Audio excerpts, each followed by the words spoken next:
नमस्कार, मी वर्षा देशमुख स्वागत करते तुम्हा सर्वांचं आपल्या यूट्यूब चॅनलमध्ये.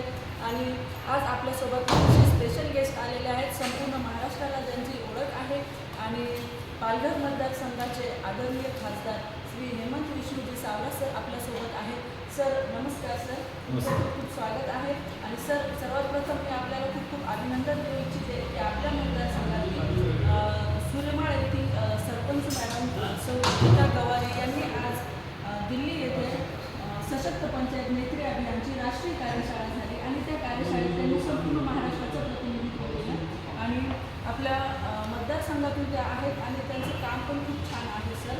आणि त्याचं श्रेय अर्थात सरपंच मॅडम आणि आपल्याला पण आहे सर की एका आदिवासी भागातून ट्रायबल एरियातून म्हणजे तिथं दळणवळणाच्या फारशा सुविधा नाही अशा भागातून एक महिला सरपंच पुढे येऊन संपूर्ण देशातील प्रतिनिधींसमोर आपलं मत मांडते निर्भीडपणे. तर हे खरं म्हणजे यश आहे सर आपल्या स्थानिक स्वराज्य संस्थांचं. तर आपण काय सांगाल याबद्दल? सगळ्यांना नमस्कार.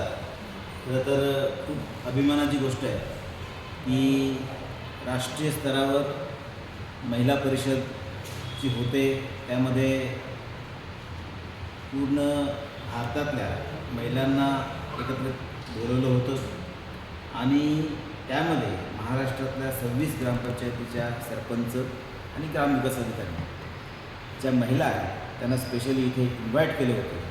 आणि त्यामध्ये माझ्यासाठी अभिमानाची गोष्ट ही आहे की आमच्या पालघर जिल्ह्यामध्ये जे सुंदर असं पर्यटन स्थळ आहे जे सूर्यमाळ, त्या सूर्यमाळ गावच्या सरपंच आमच्या गीता गवारे मॅडम यांनी पूर्ण पालघर जिल्ह्याचं नव्हे तर महाराष्ट्राचं प्रतिनिधित्व केलं. आणि या परिषदेमध्ये त्यांना स्वतः बोलण्याची संधी मिळाली, त्यांना विविध प्रश्नोत्तरं करण्याची संधी मिळाली आणि पूर्ण महाराष्ट्राची एक वेगळी ओळख निर्माण करून देण्याचा प्रयत्न त्यांनी केला. निश्चितच आमच्या दृष्टिकोनातून खूप अभिमानाची गोष्ट आहे.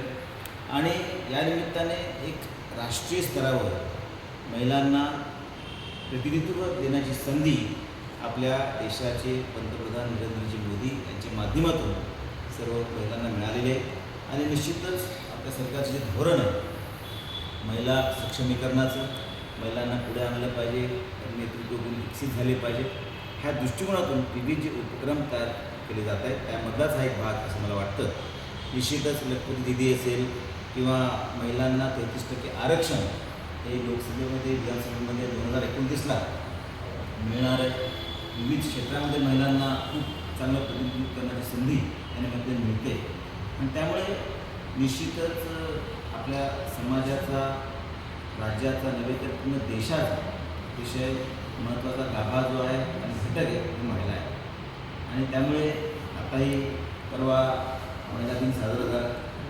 निश्चित विविध उपक्रमसुद्धा या निमित्ताने झाले.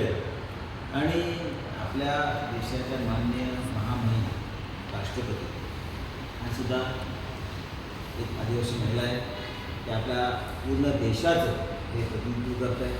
आणि त्यामुळे अशा प्रकारचं कोणत्याही जाती भेद न ठेवता महिला यांना समोर ठेवून सर्व महिलांना एकत्रित आणणं, पुढे आणणं, नेतृत्व विकसित करणं आणि समाजामध्ये त्यांची वेगळी ओळख निर्माण करून देणं, सगळ्यांच्या बरोबरीने महिला पुढे जात आहेत, स्वतःची ओळख निर्माण करत आहेत. ह्या दृष्टिकोनातून आपण सर्व जे काम करत आहेत निश्चित आपल्या सगळ्यांचं मी अभिनंदन करतो.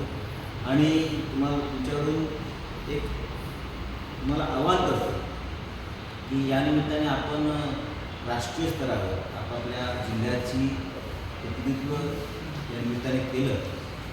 आपण जे इथे शिकला घेतलं ते आपण आपल्या जिल्ह्यामध्ये आपल्या भागामध्ये ते इम्प्लिमेंट करावं आणि जास्तीत जास्त विकास आपल्या ग्रामपंचायतीचा, आपल्या भागाचा, गावांचा, पाड्यांचा करावा. या दृष्टिकोनातून ही जी महिला परिषद आहे ती निश्चित आपल्याला उपयोगी असं मला खात्री वाटते. आणि या निमित्ताने निश्चितच आपण अधिकाधिक सक्षम होऊन आपल्या गावपाड्यांचा विकास करण्यासाठी आपलं जे योगदान आहे ते अनन्यसाधारण असेल. त्यामुळे आपल्या सगळ्यांचा मी आभार व्यक्त करतो.